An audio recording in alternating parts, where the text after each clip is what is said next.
হলো সূরা ফাতিহা কোরআন না। বলেন কি? কোরআন না।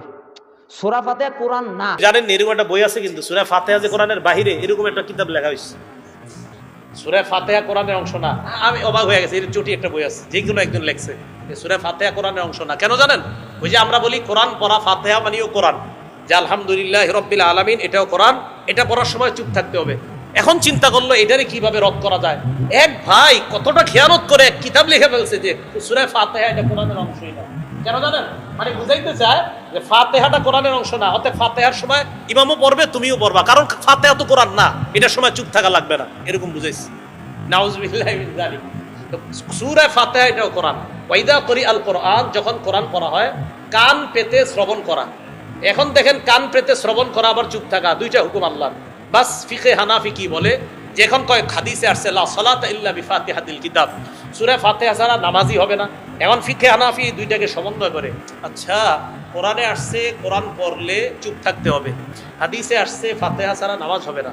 ফিকে হানাফি এখানে দেখে যে কোরআন পড়লে চুপ থাকা এটা আল্লাহর নির্দেশ। বাস এখানে ফিকে হানাফি কি বলে যে কোরআন যখন পড়া হবে এটা যেই পড়বে, ইমাম সাহেব যখন পড়বে পিছনে যারা থাকবে তারা চুপ থাকতে হবে। এখন প্রশ্ন উঠবে ফিকে হানাফির উপর, তাহলে লা সালাতা ইল্লা বিফাতিহাতিল কিতাব এই হাদিস কোথায় যাবে? এটার ব্যাখ্যা ফিকে হানাফি এইভাবে দেয় যে লা সালাতা ইল্লা বিফাতিহাতিল কিতাব এটা লিল ইমাম আও লিল মুনফারিদ, এটা হলো ইমামের জন্য। ইমাম যখন কেরাত পড়ে তখন মুক্তাদি পড়া দরকার নাই। আপনারা বলবেন পড়া দরকার নেই কেন? হাদিসে আসছে আবার ইন্নামা জুইলাল ইমাম লিউতাম্মা বিহি, ইমামকে সামনে দাঁড়ায় তার অনুসরণ করার জন্য। আরেক হাদিসে আসছে আল ইমামু জামিন, আমার আপনার সব দায়িত্ব ইমাম সামনে নিয়েই দাঁড়ায়। তো কেরাত পড়ার দায়িত্বটা ইমাম সামনে নিয়ে নিছে, নেওয়ার পরে উনি ওখানে দাঁড়িয়েছে। এই জন্য আরেকটা কথা মনে রাখবেন, দরখাস্ত যদি পেশ করা হয়, আমরা এই মসজিদের সবাই প্রধানমন্ত্রী বরাবর একটা আবেদন পেশ করব, সব মিছিল দিয়ে যাব না, কয়েকজন প্রতিনিধিকে পাঠাবো। বলে না কয়েকজন প্রতিনিধি সবাই যাব। এই জন্য দরখাস্ত পেশ করাটা একসাথে সবাই না করে একজন করাটাই উত্তম। আলহামদুলিল্লাহ সূরা এটা একটা দরখাস্ত আল্লাহর কাছে পেশ করা। এই দরখাস্ত ইমাম সাহেব পেশ করতেছেন, অন্যরা শুনে শুনে আমিন বলে এটাকে সাপোর্ট দিতেছেন। হা ইমাম সাহেব যা বলছে আল্লাহ আপনি কবুল করেন। তাহলে এই বিষয়গুলা ইমাম সাহেব যখন পড়বে আমরা তখন চুপ থাকা, এটা কোরআনের নির্দেশ। তাহলে সূরা ফাতিহা কিভাবে, যে একাকি যখন কেউ পড়বে তার সূরা ফাতিহা ছাড়া নামাজ হবে না, আর ইমাম সাহেব সূরা ফাতিহা পড়তে হবে, উনি না পড়লেও সালাত হবে না, ওয়াজিব তরক হয়ে যাবে। তাহলে ইমামের পিছনে যে পড়া লাগবে না এটার দলিল আবার কোরআনে। আল্লাহ বলছে যখন কোরআন পড়ে তখন চুপ থাকো, ইমাম যখন পড়বে তোমরা চুপ থাকবা। আর ইমাম পড়লে আমরা যে পড়তে হবে না, আরো অনেক দলিল আছে যে ইমাম সামনে যায় তার অনুসরণ করার জন্য, ইমাম যা বলবে পিছন থেকে শুধু অনুসরণ করব। আরেকটা কি, ইমাম জামিন, আমাদের বিষয়গুলা জিম্মায় নিয়ে উনি সামনে দাঁড়ায়। এই জন্য এই বিষয়গুলা মাথায় রেখে কেরাত খলফাল ইমাম, তথা ইমামের পিছনে যে কেরাত পড়া, ফিকে হানাফি এটার সমন্বয় এইভাবে করে যে কেরাত পড়া হলেই চুপ থাকতে হবে। এবার আরেকটা প্রশ্ন দাঁড় করায় যে সূরা আরফের গালেবান 204 নম্বর আয়াত মনে হয়, যে এই আয়াতটা যে নামাজের ক্ষেত্রে, এটার দলিল কি? আল্লাহ একাধিক মুফাসসির, এক দুইজন না অসংখ্য মুফাসসিরদের অভিমত হলো এই আয়াত এটা নামাজের সাথে সম্পৃক্ত।